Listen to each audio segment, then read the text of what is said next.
I'm done. I'm done asking for permission. I'm done waiting for someone else to say that I can. I'm done with watering down my truth. I'm done with swallowing my voice. And I'm done with living inside a box that's too small to breathe in. And guess what? The access point out of all of that, it starts with me, and it starts now.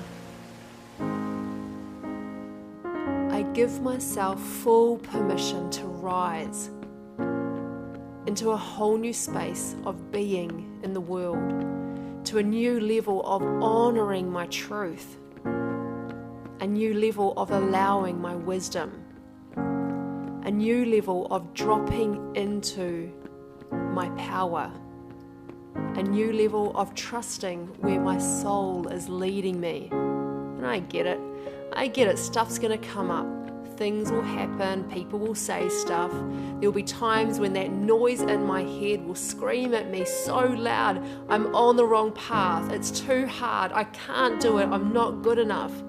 That noise could get so loud that it's hard to hear my voice. But guess what? Those moments, they're not going to stop me. In fact, they're going to open me up. Every time, they'll remind me, dig deeper.